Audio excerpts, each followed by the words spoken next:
اعوذ باللہ من الشیطان الرجیم بسم اللہ الرحمن الرحیم الحمد للہ رب العالمین والصلاة والسلام علی سید الانبیاء والمرسلین وعلی آل سید الانبیاء والمرسلین وبارک وسلم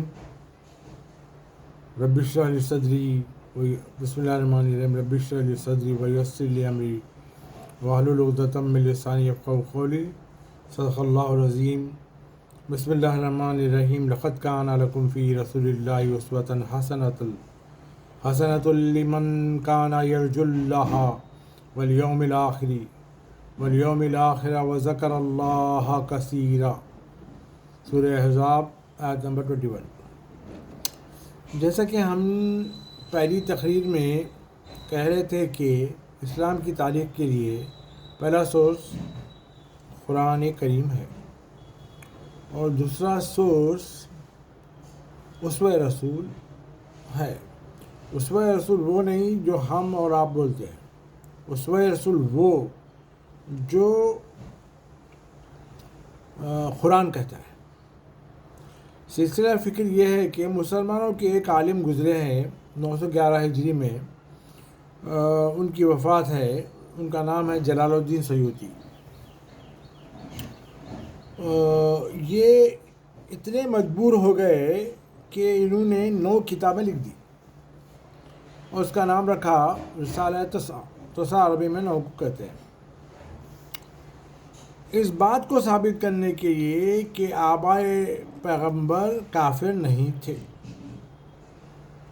جب انہوں نے دیکھا کہ کنٹینیوس پیغمبر کے ماں باپ پر حرف آ رہا ہے تو انہوں نے مجبور ہو کر یہ 9 کتابیں لکھی۔ اس سلسلے میں شاہ عبدالحق دہلوی نے سیوطی کی تعریف کی، ان کا احسان ملت اسلامیہ پر قیامت تک رہے گا، اور کہا بہت سے مفکرین اندھیرے میں تھے کہ پیغمبر کے آباء و اجداد کے بارے میں، اس لیے انہوں نے یہ کام کیا۔ تو شاہ عبدالحق کی نگاہ میں شاہ عبدالحق کی نگاہ سیوطی پہ پڑی، جن کا انتقال 911 ہجری میں ہوا، یعنی اب اندازہ کریے 900 سال، یعنی مولا کائنات جو ہے نا، امیر المومنین علیہ السلام کے خطبات کو سیوطی نے نہیں دیکھا، نہیں سنا، جس میں آپ نے ارشاد فرمایا ہے کہ پیغمبر کس گھرانے سے ہوتا ہے، سب سے پہلے اس فکر کو اس گھرانے نے پیش کیا کہ آبائے پیغمبر کافر نہیں ہوتے۔ آج بھی کوئی صاحب فکر دیکھے تو پتہ چلے کہ سیوطی کا ملت پہ اتنا احسان نہیں ہے جتنا مفکرین کے دلوں پر علی ابن ابی طالب علیہ السلام کا ہے۔ امیر المومنین کے مسلسل خطبات میں فرما رہے تھے کہ صرف پیغمبر کے بارے میں امیر المومنین نبی کریم صلی اللہ علیہ وآلہ وسلم کے بارے میں نہیں فرمایا، آپ نے مسلسل یہ فرمایا کہ انبیاء کے متعلق، سارے انبیاء کے متعلق، کہ انبیاء جو ہے کریم صلبوں سے طاہر رحموں میں آئے۔ صلب میں بھی کرامت ہے، رحموں میں بھی طہارت ہے۔ اور پھر فرمایا جب کبھی جانے والا گیا اور آنے والے نے اس کی جگہ لے لی، یعنی ایک نبی گیا دوسرے نبی نے جگہ لے لی۔ اب دیکھیے صلبوں اور رحموں کے بارے میں لوگوں کو جو سمجھ میں نہیں آتا۔ صلب جو ہے نا، ایک مرد کے پاس اس کا صلب ہوتا ہے جس کے ذریعے اس کی اولاد بنتی ہے، اور عورتوں کے پاس ہوتا ہے رحم، جس کے رحم میں اولادیں پنپتی ہیں۔ تو پاک صلبوں سے ہوتے ہوئے، کریم صلبوں سے ہوتے ہوئے کیا جو نا طاہر رحموں میں پیغمبروں کا ٹرانسفر ہوا۔ اور پھر فرمایا جب کبھی جانے والے نے گیا تو آنے والے نے اس کی جگہ لے لی۔ جو کوئی نبی گیا آنے والے نے ریڈی تھا وہاں پہ، پاک نبی ایک اس کی جگہ لے لی. پھر فرمایا یہاں تک کہ نبی کریم صلی اللہ علیہ وآلہ وسلم کو پیدا کیا تو بہترین معدن سے یعنی بہترین مٹیریل سے اٹھایا. نبی کو لیا تو بہترین شجر سے اس کو چن لیا جہاں کسی قسم کا کوئی عیب نہ ہو. عزیز ترین گھرانے سے اس کو چن لیا. اس کا گھرانہ بہترین گھرانہ ہے.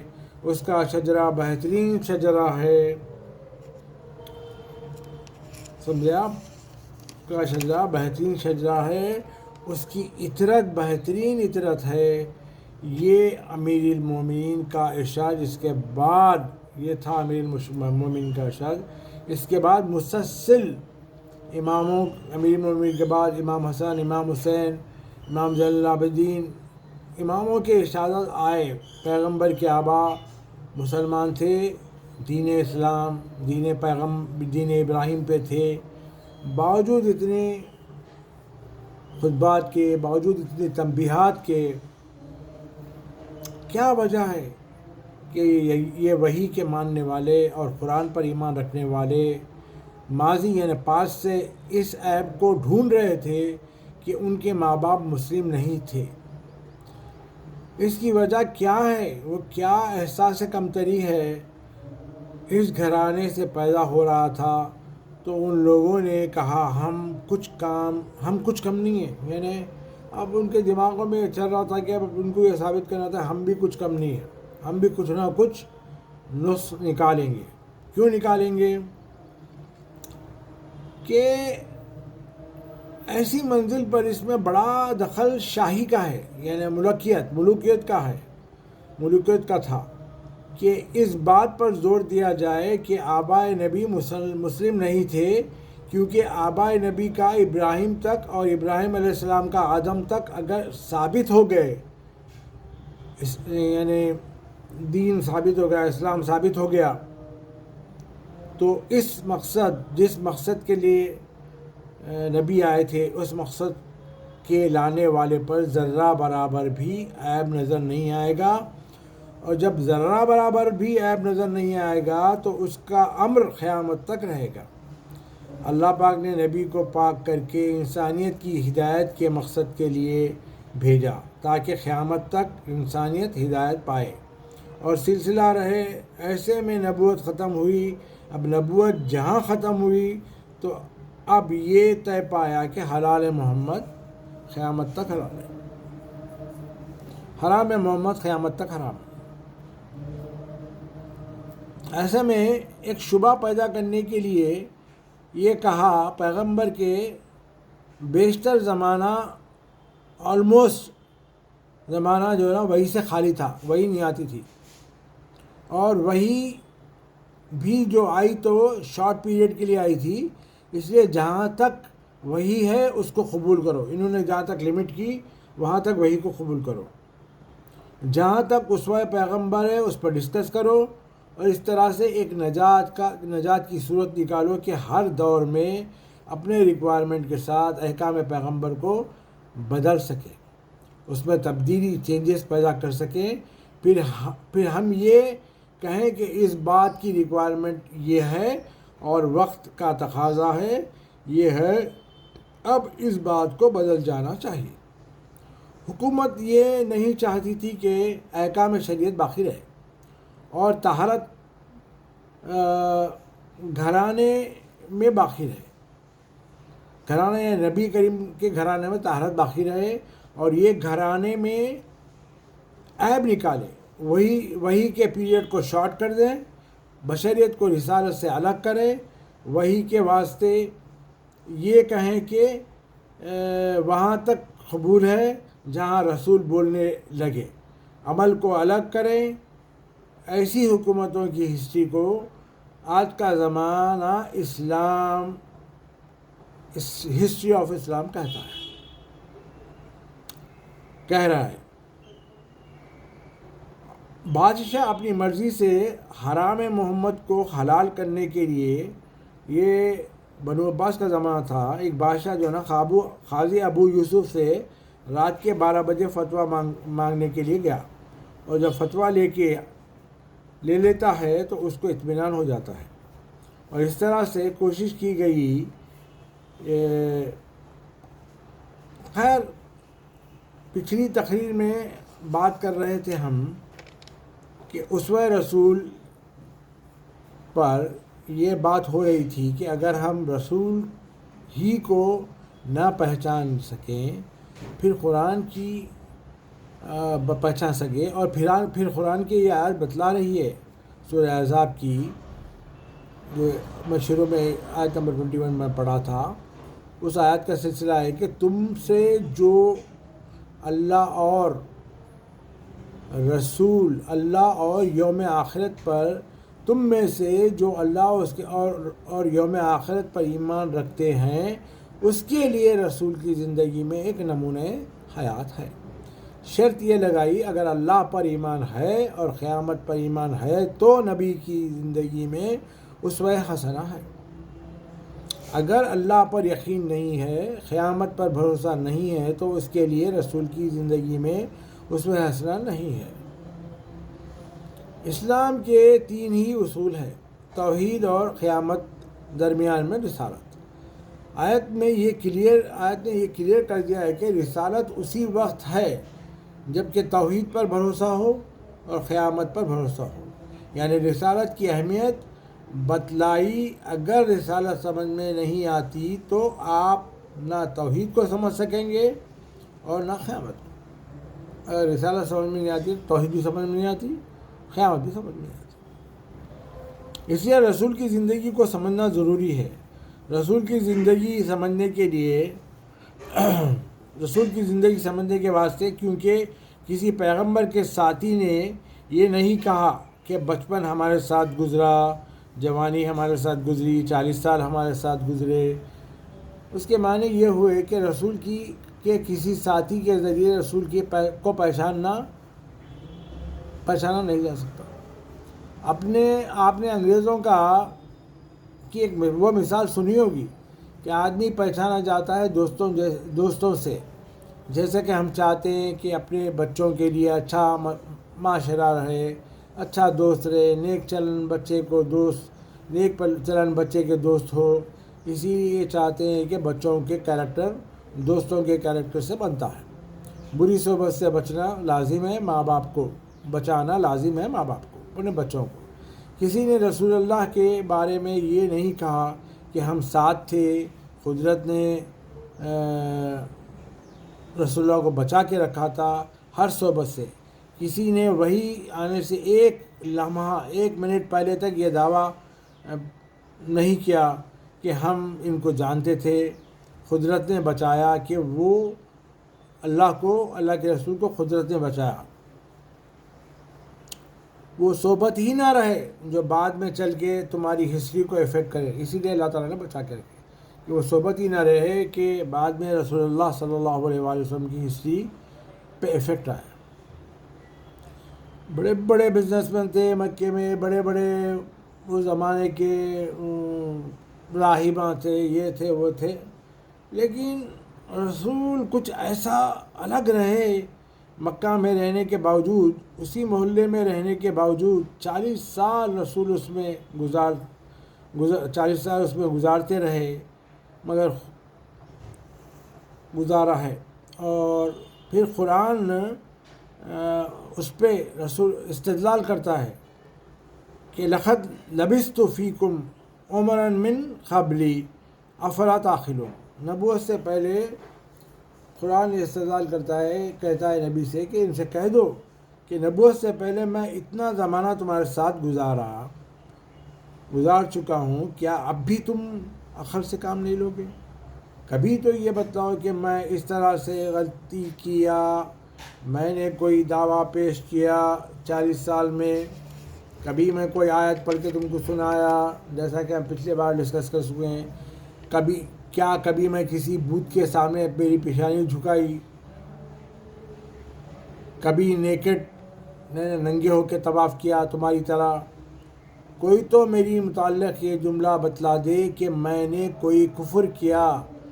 عالم یہ تھا کہ تم میں تھا، مگر قدرت نے مجھے محفوظ رکھا تھا۔ کہ بعد میں تم میں سے کوئی یہ نہیں کہہ سکا کہ نبوت کے پہلے دوستی تھی. بھائی اسی لیے دوستوں کے ذریعے سے اسوہ رسول کے بارے میں کچھ نہیں ملے گا. پھر ہسٹری لکھنے کے لیے یہ دیکھا جاتا ہے کہ گھرانہ کیسا ہے. ایسی منزل پر کچھ تو کعب الاحبار کی اجازتی ہے، کچھ وہب ابن منبہ کی. کعب الاحبار اور وہب ابن منبہ یہ دو یہودی تھے جو اسلام لے کے آئے تھے، اور یہ مسلمانوں میں گھس کر اسرائیلیت پھیلا رہے تھے. کہ ان دونوں سے حضرت عبداللہ بن عباس اور ابو ہریرہ یہ دونوں وہ یہودی مسلمانوں سے روایت کرتے آ رہے تھے. یعنی ان سے یہ روایت دے رہے تھے کہ وہ کہتے تھے کہ رسول اللہ نے ایسا کیا، رسول اللہ نے ایسا کہا. تو وہ حدیثہ ان سے لیتے جا رہے تھے، ان سے روایت کرتے جا رہے تھے. اور یہاں اسی طرح سے ہمارے پاس اسرائیلیت کا دخل ہو گیا، اور یہاں تک کہ دخل ہوا کہ صحیح مسلم میں روایت یہ بھی آئی ہے جو آج تک موجود ہے کہ کسی شخص نے رسول اللہ کو آ کے سلام کیا تو رسول اللہ نے اس کی صورت دیکھی اور یہ کہا تیرا باپ جہنم میں ہے.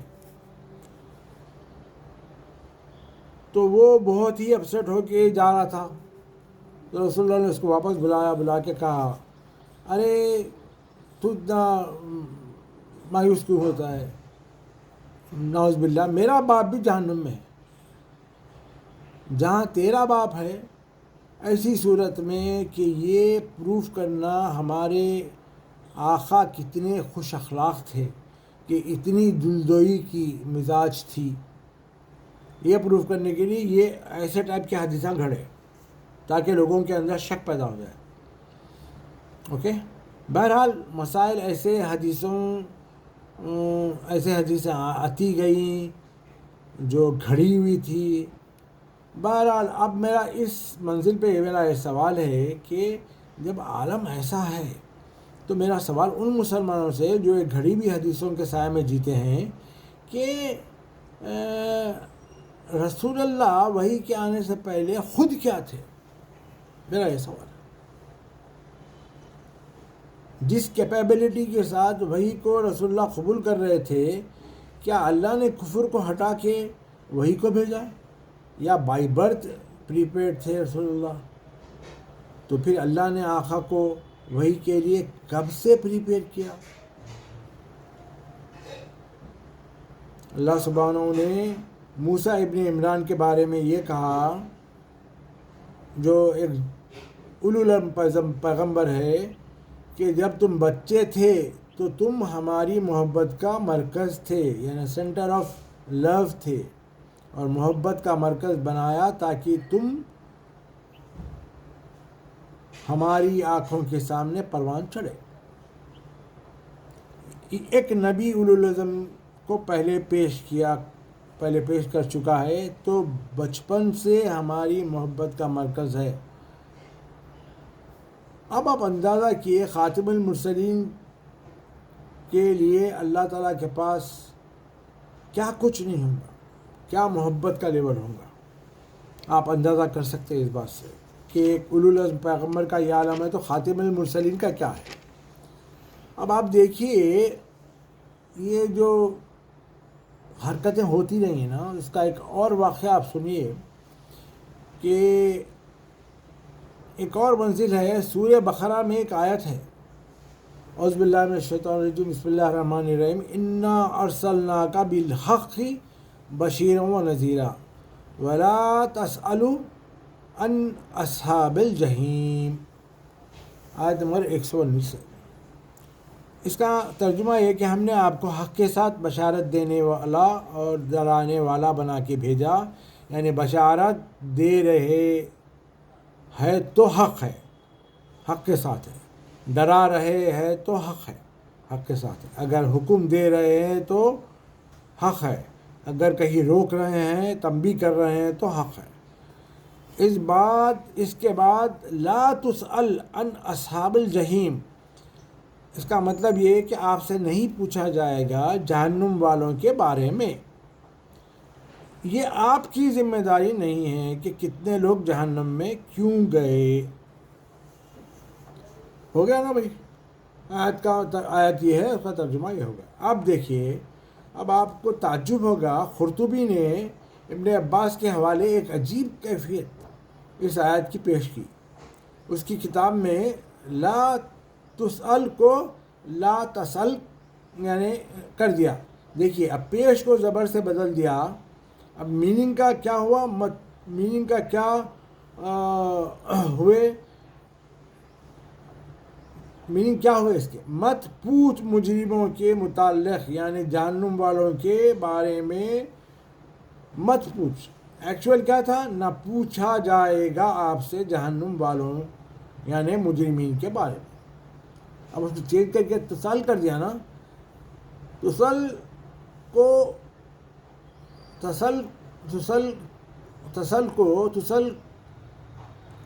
لا تسل کو کر کے ایک روایت بھی گھڑ دی. ایک دن مسجد نبوی میں وہ کہتا ہے کہ ایک دن مسجد نبوی میں رسول اللہ تشریف فرما تھے اور یہ کہہ رہے تھے کہ معلوم نہیں میرے ماں باپ کا کیا حشر ہے. اس طرح سے 2 بار انہوں نے فرمایا.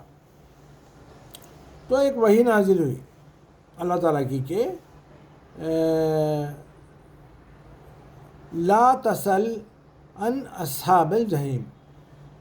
وہاں تھا نا لا تسل، اس کو کیا کرا؟ انہیں تسل کر دیا. کر کے اس کا مطلب یہ ہے کہ جہنم والوں کے بارے میں سوال نہیں کرنا. اللہ تعالیٰ کی وحی آئی بلکہ ایسا پیش کرا اپنی کتاب میں.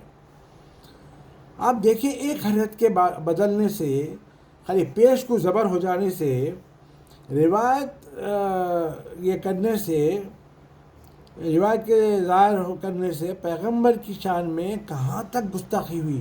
آپ قرآن اٹھا کے دیکھیے، دنیا کی کوئی قرآن اٹھا کے دیکھیے، لا تسل ہے. اب آپ اس زمانے سے یعنی ملوکیت کے زمانے کے ماحول کو سمجھ لیا ہوگا. اب بھی ایک مسلمانوں کا بڑا طبقہ ہے یہی فالو کر رہا ہے کہ پیغمبر کے ماں باپ اور حضرت ابو طالب کے بارے میں کہ کافر تھے. پوری دنیا یہ بات جانتی ہے کہ نبی کریم صلی اللہ علیہ وآلہ وسلم کا نکاح حضرت ابو طالب نے پڑھایا. آپ کیا اب نکاح میں آپ شروع کر سکتے؟ کیا الفاظ نکاح میں پہلے پڑھے تھے؟ یہ باتیں نہیں بتاتے. خالی اتنا بولتے کہ الحمدللہ یعنی سورہ حمد سے شروع کیا تھا. اصل میں سورہ حمد سے نہیں شروع کیا تھا. آپ نے وہ پچھلے ویڈیوز میں دیکھیں گے حضرت ابراہیم کی دعا جو تھی کہ لاسٹ ویڈیوز میں نے کہا تھا ربنا وجعلنا مسلمین لک ومن ذریتنا امتا مسلمتا لک. اس کا جواب حضرت ابو طالب علیہ السلام آقا علیہ السلام کی نکاح پڑھتے وقت دیا تھا. خطبہ نکاح اس طرح سے شروع کیا تھا، الحمدللہ الذی جعلنا من ذریت ابراہیم. یہ پہلے الفاظ تھے. اس کے معنی کیا ہے؟ معلوم ہے، تمام تعریفیں اس اللہ کے لیے جس نے ہمیں ذریت ابراہیم میں قرار دیا. اس دعا کا جواب ابو طالب یہاں حضرت ابو طالب علیہ السلام نے خطبہ نکاح میں یہ الفاظ پڑھتے ہوئے دیا. تو اب اندازہ کریں کہ جو نا یہ سب باتیں غائب ہیں. خیر، وہ لاسٹ ویڈیو میں ایک اور آیت کے بارے میں ڈسکس کر رہا تھا کہ انا مثلکم بشرون. ایکچولی وہ انا مثلکم بشرون کا شان نزول کیا ہے؟ شان نزول یہ ہے کہ ابو جہل نے یہ سوال کیا تھا آقا سے کہ آپ کون ہیں؟ تو اللہ تعالیٰ نے رسول اللہ سے کہا تھا اسے کہو انا مثلکم بشر، کہ میں بھی بشر ہوں. فرق تو بھی بشر میں بھی بشر، فرق اتنا ہے کہ مجھ پہ وہی آتی ہے. تو اللہ تعالیٰ یہ ابو جہل کے لیے جواب دینے کو کہا تھا، نہ کہ پوری امت مسلمہ کے لیے. اب جو ابو جہل ہے ان کے لیے جواب ہے. ابو جہل کے لیے جواب تھا اور پوری امت کے لیے سارا قرآن قصیدہ رسول اللہ کا قصیدہ بن کے موجود ہے. ٹھیک ہے. اب ابو جہل کا جواب تھا تو ابو جہل کا حشر تو بدر کے کھڈوں میں ہو گیا. ابو جہل کو جو فالو کرنے والے ہیں ان کے خبروں میں بھی ان کے خبر ابھی جہنم کے کھڈے بنتے جا رہے ہیں، اب قیامت تک بنتے جائیں گے۔ اور دوسری بات کیا ہے معلوم ہے، حضرت ابراہیم علیہ السلام کے بارے میں بھی ایک بہت بڑی جو نا غلط فہمی ہے لوگوں کو، مغالطہ ہے کہ ابراہیم علیہ السلام کے والد بھی نعوذ باللہ جو نا بت پرست تھے، بت تراش تھے، لیکن ایسا نہیں ہے۔ دیکھیے عرب کلچر میں ایسا ہے، عرب کلچر میں کہ قبیلے کے جو سردار ہوتے ہیں نا ان کو بھی اب کہا جاتا ہے، اب کہا جاتا ہے۔ اور اب مثال کے طور پہ جیسا بولتے نہیں بابا کہا جاتا ہے۔ اب جیسا بولتے ہیں نا بھائی اپنے راستے میں، ارے بھائی بیچ میں کوئی کھڑا تو بابا وہاں سے ہٹو، ایسا نہیں بولتے نا بھائی، تو اس کا مطلب کیا انہیں میرے والد ہو گئے۔ تو یہ جہاں تک جو ہے نا یہ حضرت آزر کا تعلق تھا، جہاں تک آزر کا تعلق تھا، حضرت نہیں آزر کا تعلق تھا، کہ انہوں جو ہے نا ابراہیم علیہ السلام کے والد کے انتقال کے بعد قبیلے کے سردار تھے چونکہ، تو اس لیے انہوں نے لے کے حضرت ابراہیم علیہ السلام کی پرورش کی تھی، تو اس لیے انہوں سب لوگ ان کو بابا بولتے تھے، انہوں بھی بابا بولتے تھے۔ اس میں کیا پرابلم ہے؟ ہر کوئی بابا جس کو بابا بول رہے ہیں انہیں باپ ہونا ضروری نہیں ہے نا بھائی، وہ تو ریسپیکٹ میں بھی پکارتے ہیں۔ ایکچوئل میں حضرت ابراہیم علیہ السلام کا کوئی خونی تعلق، خونی رشتہ آزر سے نہیں تھا۔ اصل میں حضرت ابراہیم علیہ السلام کا تعلق ان کے والد بزرگوار کا نام حضرت طارق علیہ السلام تھا۔ طارق، آپ اس کی تحقیق کر سکتے ہیں، جو چاہے آپ اس کی تحقیق کریں، آپ کو پتہ چل جائے گا کہ حضرت ابراہیم علیہ السلام، حضرت آدم علیہ السلام سے، حضرت نوح علیہ السلام سے ان کا سلسلہ چلا آ رہا تھا، وہی پاک صلبوں سے ہوتے ہوئے طارق علیہ السلام کے پاس آیا، اور طارق علیہ السلام کے صلب سے ہوتے ہوئے ابراہیم علیہ السلام دنیا میں ظاہر ہوئے، ٹھیک ہے، دنیا میں پیدا ہوئے۔ تو یہ مغالطے کو بھی آپ لوگ دور کر لیجئے، یہ بھی بہت امپورٹنٹ بات تھی، کیونکہ یہاں پہ بات وہی آ گئی نا کہ ابراہیم علیہ السلام کو سے آپ جو ہے نا ڈسٹرب کریں گے آخر تک، تو پھر ابراہیم علیہ السلام کو بھی ڈسٹرب کر کے ہے نا آدم علیہ السلام سے آخر ابراہیم علیہ السلام تک، تو وہ بھی غلط فہمی دور ہونا چاہیے۔ خیر، آج میں بتانا چاہتا ہوں کہ قرآن مجید میں رسول اللہ کے اسٹیٹس کو کس طرح سے شو کیا گیا، سمجھے آپ؟ رسول اللہ کا اسٹیٹس کیسا شو ہوا، سمجھے بھائی؟ تو یہ اسٹیٹس ایک عام انسانوں کا سا نہیں تھا، یعنی عام انسان وہ ہے جو جن کا کچھ وقت جو ہے نا نادانی میں گزرتا ہے، کچھ وقت جو ہے نا لہو لعب میں گزرتا ہے، کچھ وقت جو ہے نا عیاشیوں میں گزرتا ہے، کچھ پریشانیوں میں گزرتا ہے، کچھ جو ہے نا عجیب بےخوفیوں میں گزارتا ہے انسان۔ عام انسانوں کا تو حال ہی ہے، مگر آقا علیہ السلام کے لیے قرآن نے اس طرح کہا، بسم اللہ الرحمن الرحیم والضحیٰ واللیل اذا سجا۔ ترجمہ یہ ہے اس کی تفسیر یہ ہے کہ روشنی گواہ ہے جب کہ عالم پر نور ہو جائے، رات گواہ ہے جب کہ دنیا پرسکون ہو جائے، دن کا اضطراب رات کا سکون، دن کی حرکت رات کا آرام، لیل و نہار کی گردش گواہ ہے۔ ما ودعک ربک وما قلی، تیرے پروردگار نے تجھے کبھی اکیلا نہیں چھوڑا،